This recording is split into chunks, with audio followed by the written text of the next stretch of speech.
Pemirsa, mungkin untuk Anda yang belakangan ini menyimak sosial media, Twitter khususnya, sempat terkaget-kaget dengan sebuah tayangan video kampanye berdurasi 2 menit dari kubu Ahok Jarot yang mana tayangan video ini menuai banyak sekali protes dari berbagai kalangan. Kita akan tampilkan sedikit bagaimana cuplikan dari tayangan video ini yang akhirnya kemudian ramai dibicarakan. Bahkan potongan-potongan dari video ini akhirnya sudah tayang juga di televisi. Nah, ini dia kampanye Ahok Jarot yang dihujat para netizen yang beredar viral di mana-mana.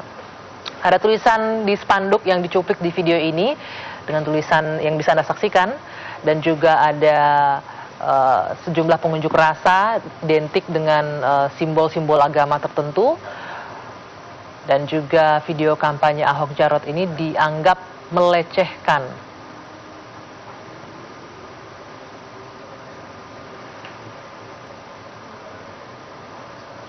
Baik, sesungguhnya apa tujuan dari ditayangkannya video kampanye Ahok Jarot ini, dan bagaimana pula reaksi dari beragam pihak, mulai dari Bawaslu akan kami hadirkan, dan juga dari MUI, dan juga dari kubu Anies Sandi.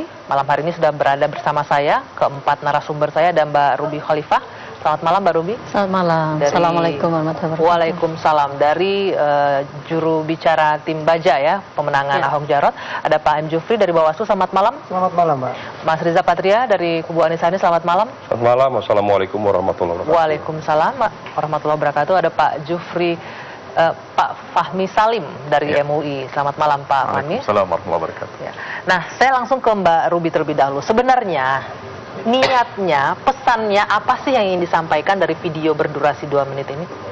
Iya, kalau pemirsa melihat secara lengkap video itu, tentu pesannya adalah ingin mengingatkan kembali bahwa negara kita yang sejak awal didirikan oleh berbagai background agama dan suku, ingin dipastikan bahwa itu tidak tercerabut atau hilang dari ini. Jadi pesan yang ingin disampaikan adalah jangan sampai pilkada yang sudah menguras banyak tenaga, menguras banyak pikiran dan emosi, itu justru memecah belah keberadaan bangsa kita, terutama masyarakat di tingkat bawah. Saya rasa sangat terasa sekali.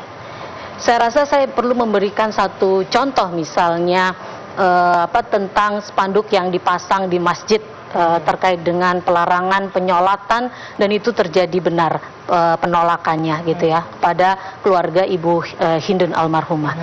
Nah, ini adalah bagian dari bagaimana kampanye yang tidak hati-hati itu benar-benar bisa diterima berbeda di tingkat bawah. Kalau kita lihat kembali di video yang ada, sebenarnya pesannya adalah mengarah ke sana. Sayangnya ini kan orang tidak melihat secara utuh. Kalau kita lihat pada awal penayangan, background itu adalah background kejadian tahun 98, di mana sentimen terhadap suku termasuk Cina khususnya itu sangat kuat.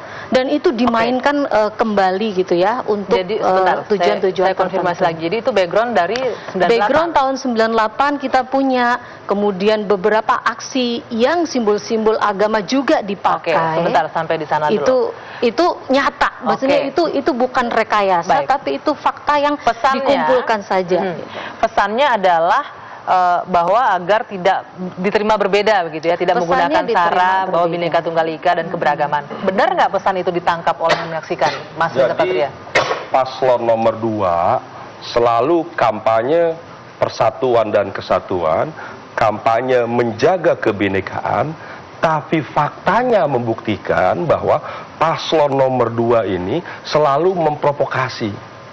Fakta membuktikan bahwa iklan sosmed video tadi yang berdurasi 2 menit itu bukti bahwa paslon nomor 2 dengan tim kampanye dan tim suksesnya telah memprovokasi dengan nyata dan jelas. Bagian mana yang Anda lihat? Bagiannya pertama soal kerusuhan. Ini kita saksikan ya. Kita sedang menjaga bahwa supaya pilkada ini damai. Justru diprovokasi adanya kerusuhan dan dimungkinkan adanya kerusuhan. Itu memprovokasi, itu sangat berbahaya. Menjaga persatuan ke satu bangsa. Kedua, di situ ada tulisan ganyang Cina. Wah, ini sangat berbahaya. Jadi pertanyaan, siapa yang memprovokasi? Siapa yang menjaga persatuan? Justru paslon nomor 2 dengan sadar, karena itu ada dalam kampanye video yang sah yang dibuat oleh tim kampanye. Kemudian tulisan lagi bahwa di situ menggambarkan umat Islam seolah-olah dengan peci, dengan bersorban adalah bagian dari aktor bahkan pelaku yang melakukan kerusuhan. Itu sangat biadab. Mohon maaf, ini sangat tidak benar dan ini berbahaya. Justru hal-hal seperti inilah kenapa kita sangat kecewa, sangat kesal dan melaporkan perihal ini sangat berbahaya. Harusnya kampanye yang dibuat seperti Anies Sandi, menghadirkan tokoh ulama agama Islam, menghadirkan pendeta agama lain duduk satu ruangan yang mengedukasi masyarakat untuk menjaga kerukunan beragama, menjaga persatuan kebangsaan. Persatuan dan kebangsaan. Kan justru memprovokasi. Terkait dengan spanduk yang tidak menyolatkan, itu jelas bukan dari pasangan nomor 3. Bahkan Anies Sandi menyampaikan, kalau ada warga yang meninggal tidak disolatkan, Anies Sandi siap. Baik, sebentar Mas Ida, ditanggapi. Ini katanya ternyata pesannya nggak sama loh. Ya, tapi nanti dilanjutkan. Pesannya nggak sama sekali memecah belah. Memang katanya. ini benar. Ini kan persoalan cara baca. Benar, maksudnya benar memecah belah. Ini bukan benar memecah belah dong. Ini benar bahwa pesannya